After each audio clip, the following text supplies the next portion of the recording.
Good afternoon, Emma. Welcome to the Business Spotlight. It's great to see you this afternoon. Hi.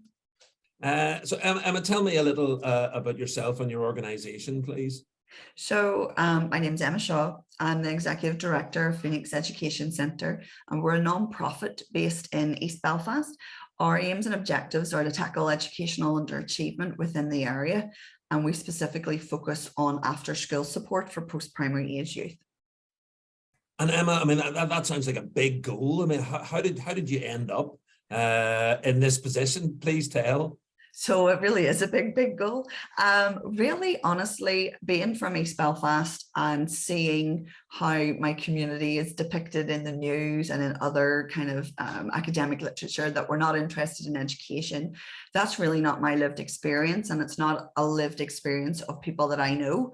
And so I did my undergrad work research on the project, and out of the research, what the young people were saying to me was, we don't feel smart enough, and all these other barriers to their education. And so I thought, well, politicians aren't doing anything about it, or we'll be waiting all day for them to do something about it. So why not do something about it myself? And I was very lucky. I approached a few people, a few business people and people in the nonprofit sector, and asked them to come on board as directors to support me.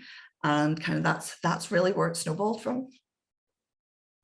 And what was your background before this, Emma? How did you end up having this big goal that came up? How did you build up to that? So I left school at 16, went on to have my son, and went into customer service roles, management roles, middle management. And I'd always just thought that a university degree was this piece of paper that was stopping me from climbing that corporate ladder any further. So it was hugely frustrating. It wasn't until then in my 30s, I decided to go back to education, and I discovered actually university wasn't anything like I had ever thought. It was a very different, more like it's a very personal journey. You can pick modules that you're interested in, and you really build it around what you're trying to do. And so I was able to pick modules that sounded interesting to me, and it really just went from there. And what would you say have been your biggest learnings? It sounds like quite a journey. What would have been your biggest learnings along the way? You have to do a lot of self-reflection. For me, I was never a patient person growing up. If you had asked my mum or my any of my family, they would say, Emma does not have patience. Obviously, being a manager, you have to develop those skills. But there is a lot of spinning, especially when you're starting up a new nonprofit, and especially during COVID. It was really hard to get funding because priorities for funders were COVID recovery. And so as a new organization, we couldn't show that we had that face-to-face experience at that time. And so my biggest reflection for myself was having the patience and the trust in myself and the trust in the research that what people were telling me they needed, we could provide. We just had to be sustainable and get there. And have you ever had a mentor or coach or somebody that's had a big impact on you, either professionally or personally? I've had a few. I would say that my papa is probably one of my go-to people for like advice, in terms of like, this is what I'm thinking of doing. And he'll always say, oh, this is what happened in my day. And we have those good conversations. And I really take his advice on board. I also then in 2017 met a guy, Norman Houston, and he had an absolutely life-changing impact on me. I went to DC, and I was lucky to go to a summer school then at Georgetown. And Norman very much took me under his wing, took me out to restaurants, invited me to all of these meetings where I was able to, I met the Secretary of State at the time. And for this girl from a working class housing estate in East Belfast, I did feel very overwhelmed. But Norman had this way of speaking to, like, you deserve to be in this room. You have an idea to make your community a better place, and I want to help you facilitate that. Norman, unfortunately, is no longer with us, and he is greatly missed. but he had such an impact. He had this just way of speaking, because initially I had thought about going into civil service, but I didn't think I would have the ability to be as creative. And I was like, I kind of think I just want to be a thorn in people's sides to try and get things done and, play that advocacy role. And I remember him saying, be the thorn in everybody's side. Do what it is that you need to get done and speak to whoever you need to get to speak to, because that is the role for you. And I always just, whenever I'm feeling down or whenever I'm feeling like I'm hitting my head against a brick wall, I remember both his words, and some of my professors, both at Queen's and at UT in Austin, have been so supportive in terms of starting your own business, education policy and education research. And one of my professors was like, change is constantly hitting your head against the brick wall, because people don't always want to come along with change, but you have to take time, give yourself self-care, and don't burn out yourself. So I've had a lot of really brilliant people supporting me and giving me advice and guidance. Oh, brilliant share, Emma. And do you have any favorite quotes or sayings? I will always say, if you always do what you've always done, you'll always get what you've always got. And then there's another one that I like, and it's get knocked down 7, get up 8 times. And I think that's like a Chinese proverb or something. And I seen it a few years ago, but those are 2 things that I kind of live by. You've got to keep trying. If you stay down, you're going to stay down. And like so many of my friends have said to me, why don't you just get a corporate job where you can get really well paid? And, I was like, that's not my passion. That is not my passion. My passion is to help people improve their educational outcomes, because that has such a huge impact on their health, on their life chances, and it's that recidivism within a generational impact that helps as well. And who would be the first person that comes to mind whenever you think about success?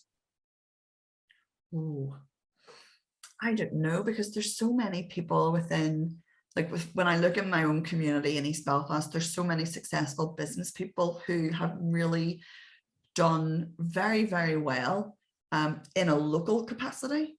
But then if we look at the impact that East Belfast has had on the wider world, the shipyard, the mills, the rope works, all of those types of things. So I don't think I can say there's just like one person.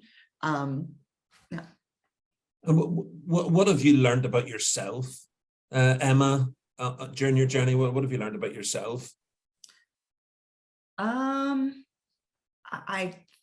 done a lot of self-reflection, and I definitely think growing up as a young girl, we're always told be seen and not heard. We're always told to be quiet, or we shouldn't have opinions, or we shouldn't have like your dog. any of these things. But actually, whenever I was told I was being too talkative, I was being inquisitive.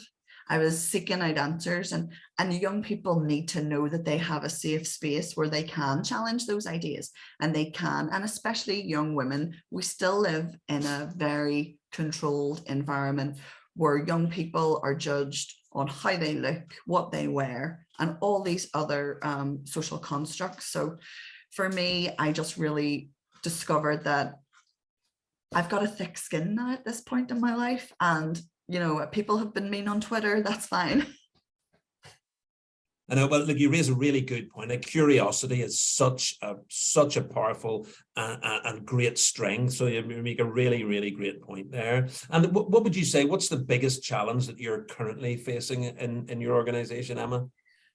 So we've got a couple of challenges. Trying to recruit volunteers, specifically around maybe retired teachers, subject specific teachers, because as a nonprofit, we don't have funding capacity to pay for tutors who are charging like 60 or 70 pounds an hour. So we're very much a volunteer based organization. Secure funding, again, all the funding, and this is nothing unusual in the community sector and nonprofit sector. You have to apply for funding. It's never guaranteed. So there's this insecure funding you've got to constantly reapply for, whether it's 2 to 3 years. So those are the biggest challenges. One of them was actually securing some premises, but we have tackled that one with the help of a local organisation, and we moved into our temporary premises last week, and we're working on our permanent premises at the moment with the builders and contractors and architects and all the rest of those fun things. And I mean, what would you say to anyone that's thinking of going into business or starting a not-for-profit organization? What advice would you give? Do your research. Look and see what other opportunities are there. Are